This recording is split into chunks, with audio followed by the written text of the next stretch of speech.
Good morning, students. Standard 8. In that social science subject, history, chapter 1, we have already learned. In part 1, the topic how important are dates. Dates का important होती है in history, and then we have to remember the different dates. Now, after that, in part 2, next topic, how do we periodize? In that, in 1817, James Mill, a Scottish economist, a political philosopher, published a massive 3-volume work. He had introduced Indian history, and he said that Indian history had divided into 3 different periods: Hindu, Muslim, and British. Now, students, all of you have in your mind one doubt: why we have to study the history? We have to study the history for different period of time. This periodization came to be widely accepted. Can you think of any problem with this way of looking at the Indian history? Now, James Mill has clearly said that he thought that all Asian societies were at a lower level of civilization than Europe. According to his telling of history, before the British came to India, Hindu and Muslim deposed ruled the country. Hindu and Muslim ruled the country.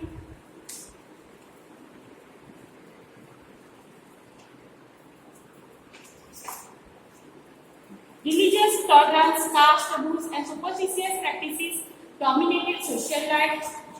British rule. Mill felt that for civilized India do this, it was necessary to introduce the European manners. Arts, the British should conquer all the territories in India.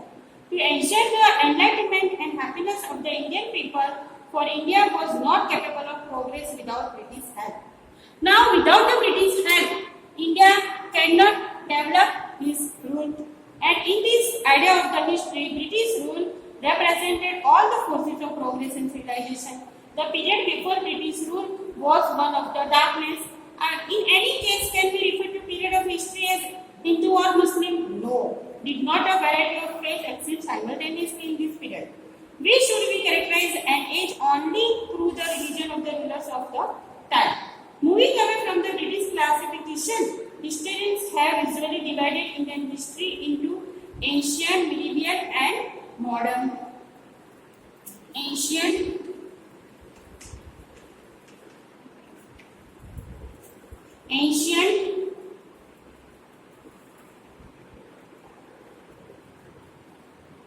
medieval, and modern history. These 3 periods we have classified.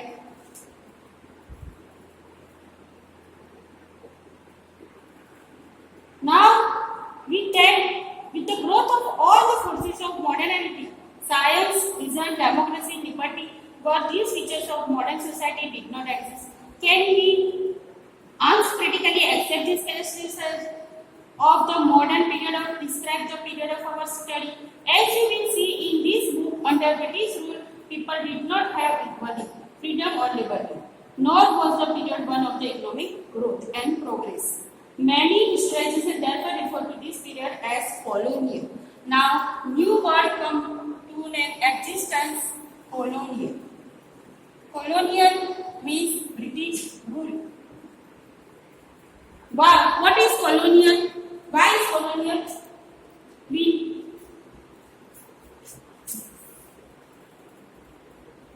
What is colonial?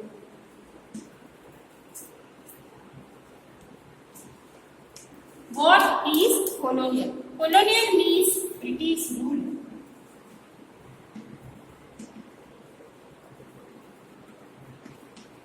Without the help of British rule, Hindu and Muslim cannot be very properly existed their rule. Now the way of British can conquer the country and establish their rule, subjugating local Nawabs and Rajas. You will say how they establish control over the economy and society. British has control all over the economy and society. Collected revenue. What different thing they are doing? Collected revenue, tax, etc.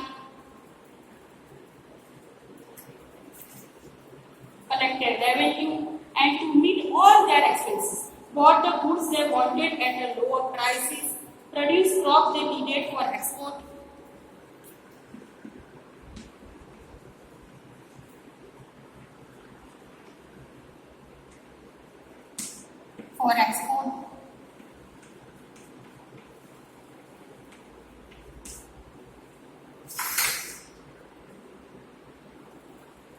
Then what goods? They purchase the goods.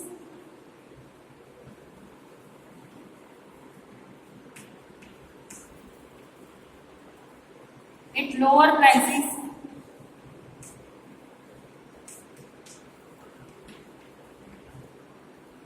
And you will now understand the changes that came about as a consequence. You will also come to know about the changes British rule brought about in values and taste, custom and practices. When the subjugation of one country by another leads to these kinds of political, economic, social, cultural changes, we refer to the process as colonization. When all these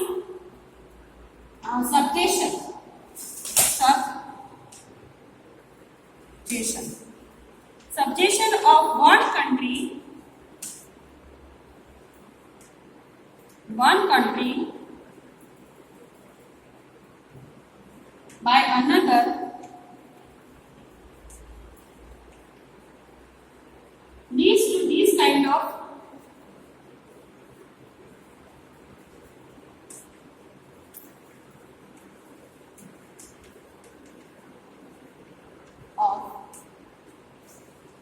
political, economic, social and cultural changes. Political, social, economical and cultural changes.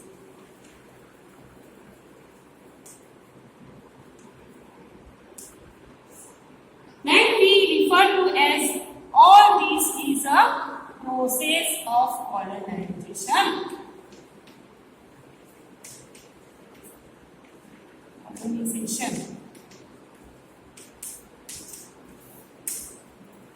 Now, classes and groups did not experience these changes in the same way. That is why the book is called the Our Past in the Plural. How do we know? Next topic, how do we know? What sources do historians use in writing about the last 50 years of Indian history? Then administration produces records, surveys become important. Now, administration produces records. In fact, one important source is the official records of British administration. British administration. The British believed that the act of writing was important. Writing. Under the British rule, they believed that the writing is important. Every instruction, plan, policy, decision, agreement, investigation had to be clearly written down. They believed that the plan, all things in investigation, they have to be mentioned in writing. Once this was done, things could be properly studied and debated. After that, all of them have to that written part have to be studied, and after that they have to be what they debate. These commissions produced in administration culture of memos, notebooks, and reports. The British also felt that all important documents and records needed to be carefully preserved. After writing, they have to be carefully preserved. They have to put in a safe place. So they set up the records rooms attached to all administrative institutions. The village president office, the collectorate, and the commissioner's office, the provincial secretaries, the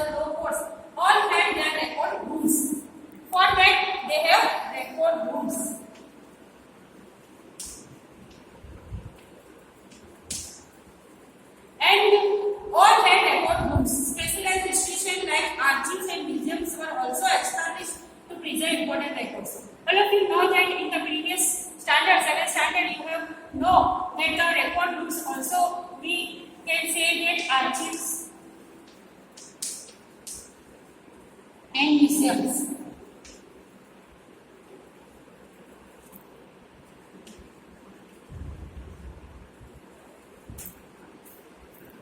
Letters and memos that moved from one branch of the administration to another in the early years of the 19th century can still be read in the archives. You can also study the notes and reports that district officers prepared. All the instructions and the directives they were set by officers at the top to provisional administration. These are that all the records have to be kept properly in the archives and museums, so that afterward we can read from them. In the early years of the 19th century, these documents were carefully copied out and beautifully written by calligraphists. That is, by those who specialize in the art of beautiful writing. By the middle of the 19th century, with the spread of printing, multiple copies of these records were printed as proceedings of each government department. Then, after that, all the writing had been afterward writing by in a calligraphy. Now, next topic, surveys became important. Surveys become important. The practice of surveying also became common under the colonial administration. Under the British rule, one survey has to be very important. The British believed that a country had to be properly known before it could be effectively administered. British felt that those countries are very properly known if they are very effectively administered. Means वहां पर सारे business अच्छे से administration हुआ है तो वही country बराबर हम उसको पहचान करेंगे. By the early 19th century, detailed surveys were being carried out to make the entire country. In the villages, revenue surveys were conducted. The effort was to know the topography, the soil. Now, village survey. What we have to survey in village? For that, topography, the soil, the cropping pattern, local histories, flora and fauna, the quality of soil, all that facts has been necessary to know about the administer the region. Any place, if we have to administer that, so we have to first do the survey. For example, if we want to conduct the village survey, so in that we have to mention different things. For example, pattern of cropping pattern, local histories, flora and fauna, quality of soil, etc. To administration, from the end of the 19th century, census operations were held every 10 years. Every 10 years, the record had to be mentioned. These prepared detailed records of the number of people in all the provinces of India, noting information on caste, regions, and occupation. There were many other surveys. For example, botanical surveys, geological surveys, archaeological surveys, and tropical surveys and forest surveys. These surveys have to be really done. Now, after that, next topic: what official records do not carry? Under that, from this vast corpus of records, we can get to know a lot. But we must remember that these are official records. All the records are official records. But they tell us what the official what they were interested in and what they wish to preserve for posterity. These records do not always help us understand what other people in the country felt and what lay behind that action. For that we need to look elsewhere. When we begin to search for these other sources, we find that in plenty thought they were more difficult to get than official records. We have diaries of people.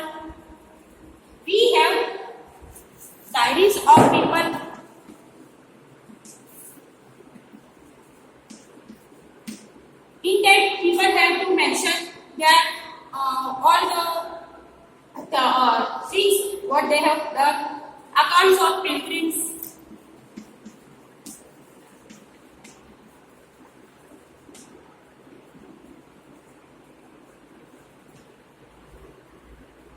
Travelers,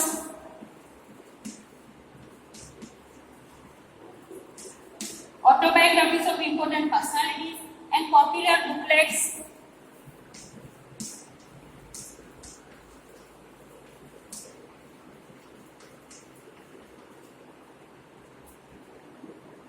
That were sold in the local bazaars. As printing spread, newspapers were published and issues were debated in public. Readers and reformers wrote to spread their ideas, poets and novels wrote to express their feelings. All these sources, however, produced by those who were literate. Now, students, you have to keep in mind that those persons who are literate, for them these all the things are very important. From these, we will not be able to understand how history was experienced and lived by the tribals and the peasants. The workers in the mines or the poor on the streets, getting to know their lives a more difficult task. Yet this can be done if we make a little bit of effort. When you read this book, you will see how this can be done. Now, in the next class, all of you have to write down your exercises in your notebook, text exercises. Thank you very much.